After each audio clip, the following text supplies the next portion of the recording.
Thank you, everybody. Happy Monday, January 6th. Appreciate being here. We're going to open up this Board of Supervisors special meeting today. It's 12 o'clock, and we're going to begin with the Pledge of Allegiance. I've asked Supervisor-elect for the next 2 minutes, maybe 3, to lead us in the Pledge of Allegiance. Please.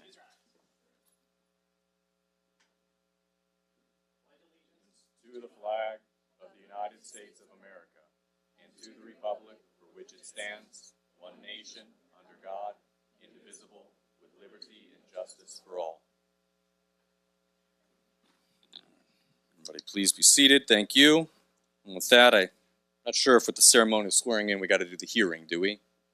There we go. I'm going to do it anyways. So we're going to open up to our 12 o'clock appointment, ceremonial swearing in of elected officials, and handing off to our board clerk.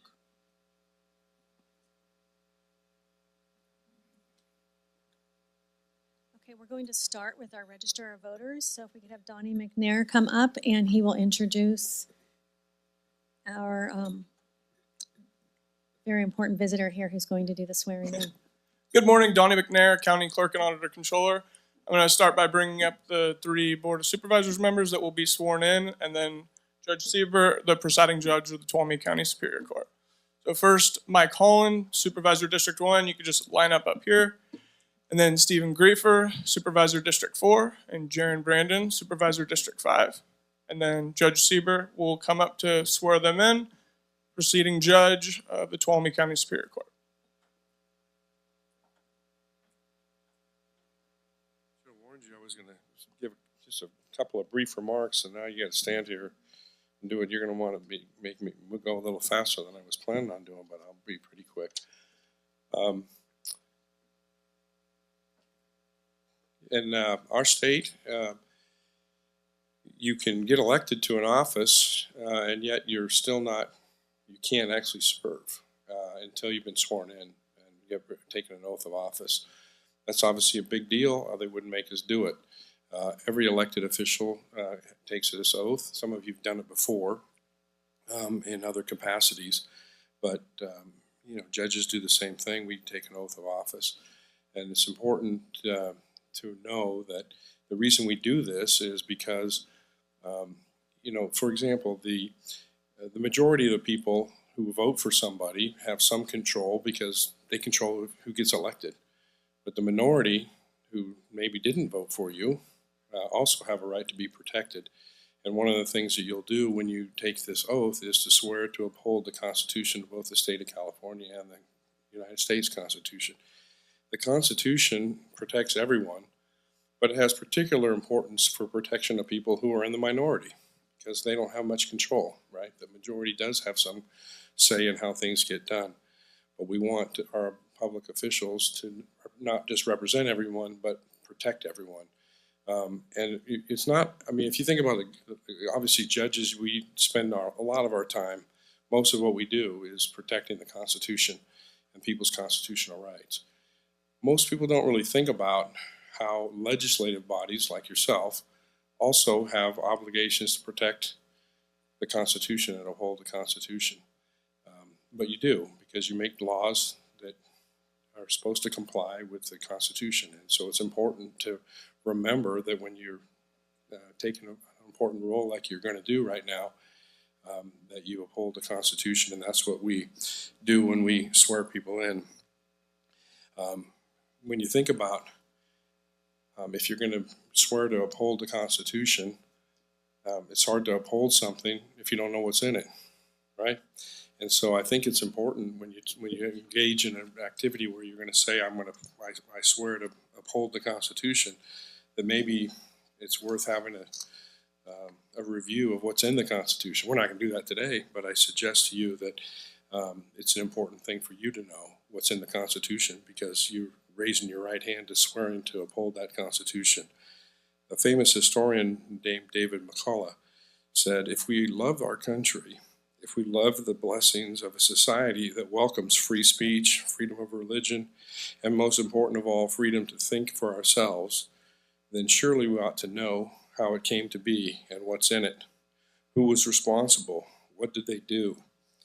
How much did they contribute? How much did they suffer and sacrifice? And so you think about our founding fathers, most of them were younger than you when they were involved. At the time of the Revolution, they were all young. It was a young man and young woman's cause.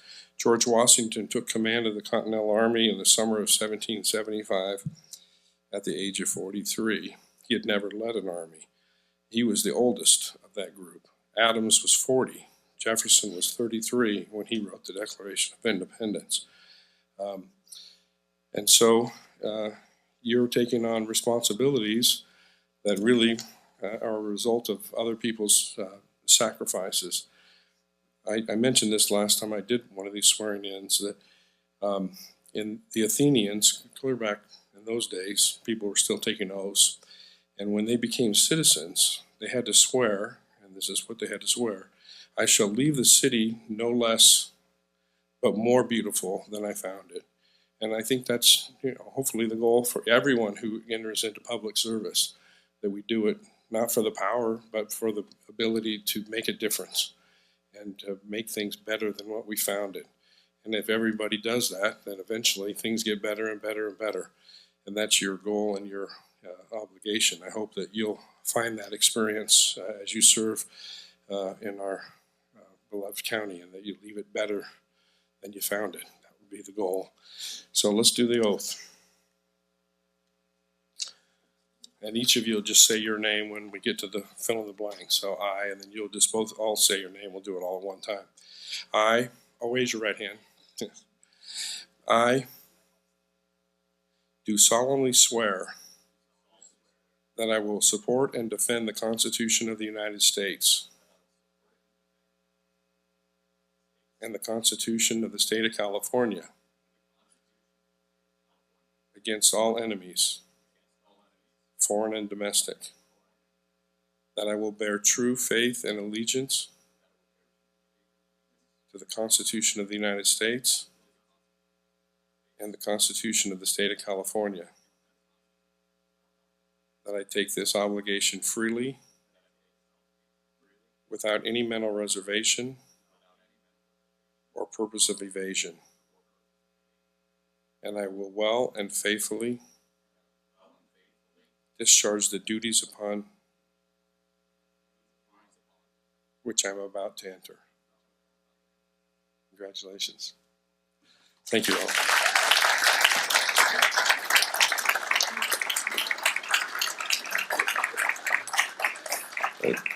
It looks like you got a lot of fans. Let's see if you can keep them. Once you start making decisions, sometimes it's hard to do that. Thank you, guys.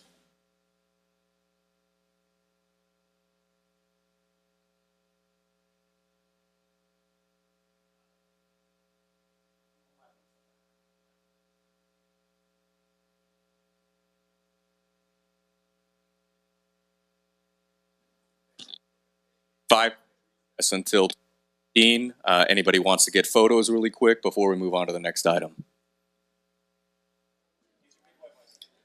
Now everybody's excited. We got a huge agenda today with 3 more items, so it's going to be great. We'll get you out in time for lunch with everybody. Now that we finished our 12 o'clock, we're back 12:15 from our recess on the money. We'll go into our second 12 o'clock appointment. The clerk can read the item. 12 p.m. Item number 2, election of the chair and vice chair of the Board of Supervisors of the County of Tuolumne for 2025. Would you please hand over the gavel, sir, for this until we get our new chair? And then opening this up for your board to discuss and make a motion for chair and vice chair for this calendar year. So, my colleagues and county, I would be proud to nominate my friend and colleague, Jaron Brandon, as chair for the Board of Supervisors. I'll second that. Thank you. And I accept. Okay, calling for the vote. Oh, sorry, you're correct. Public comment. Thank you, County Council. Thank you, Sarah. Now that I get to maybe be chair, we're going to get those yellow flags you can throw on the field. Perfect, perfect.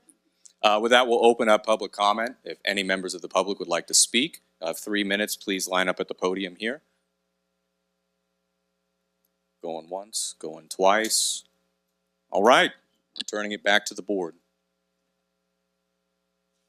And calling for the vote, ayes? Aye. Aye. Noes? Abstention? Good to go. Thank you. Board, I appreciate it, and I believe we'll be moving on. Do I get to? I don't really need this, but it's good. Very And cool. Chair Brandon, I would like to make a motion for Supervisor Campbell to be vice chair. Second. We have a first from Supervisor Kirk nominating Supervisor Campbell, a second from Supervisor Griefer. Public comment separate as well for that, right? We'll open up public comment again for this item. Any member of the public, again, 3 minutes. Please line up. Going once, going twice. Okay, and bringing it back to the board for any discussion. If not, we'll look to, I guess I get to do it this time. We'll move to a vote. All those in favor of having Supervisor Campbell as vice chair of this board, please say aye. Aye. Any opposed? Aye. Sorry. Any abstaining? 5-0. Great. Thank you. And we'll be moving on. I only wanted to say I appreciate the faith and confidence of this board, and I'm really very happy that we have 2 new members joining, and I think we're going to get a lot done this year. Hopefully the focus will be on innovation and efficiency, mutual respect on this board, and at the end of the day, we're here to help people. So that was the shortest speech I've ever given, and I know that that's what Keep it up. everybody would want on here. Thank Keep you. it up, keep it up. Thank you. Just remember, you've set the bar. All right, and we'll be moving right into board requests. We do have 2 quick items today, so if the board will, or clerk will read the first item. Item number 1, place an item on the January 14, 2025 board agenda to discuss holding an annual performance review of the county administrator in February 2025. Good, thank you, and I believe this is Supervisor Kirk's item. Yeah, 20 seconds or less. With the new board, I just think it's appropriate to have these conversations with our CAO and the next item as well, sooner than later. So I put this on the agenda, and I would like support of the board to bring it back on the 14th to discuss it. With the idea of it taking place probably in February, but we'll discuss out on the 14th to hone that in. That's it. And then I'm supportive of this. The only comment I would have is that we have the CAO evaluation go first, because she'll be involved in scheduling those other department head evaluations, and she needs to know what we want to hear from those evaluations. Sure. So that we would start there with the CAO evaluation and then pick dates for the other evaluations. But I agree with you that those need to happen. So I'll second it. And we do have to have the mics on for anybody at home. And you have to have it first. There we go. And I'm in support as well, so was that a motion? Or, So I make- and we have to hold do public comment for this item too. Got you. Got it. All right, we're going to open up public comment on this item. If anybody would like to speak to it, you'll have 3 minutes. Please line up in the middle. Going once, going twice. Okay, public comment is closed. We're now returning it to the board for any further discussion or motion. So I'll make the motion to return this for a board item on January 14th. I'll second. All right. So we have a first by Supervisor Kirk, a second by myself. All those in favor, please say aye. Aye. Any opposed, abstaining? Motion passes with 5-0. All right, we're on to item 2. If the clerk will read the item. Item number 2, place an item on the January 14, 2025 board agenda to discuss the board resuming responsibility for conducting appointed department head annual performance evaluations in February 2025.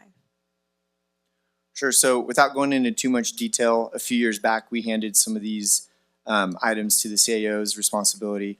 The request here is that we bring it back on the 14th so that we can have a discussion on if this board would like to take department head evaluations moving forward, be more involved with that process. So again, this request, self-explanatory, bring it back on the 14th. And thank you, Holland, for working with me on this one as well, and Griefer for the other one, but wanted to get board support today to see if we could bring it back.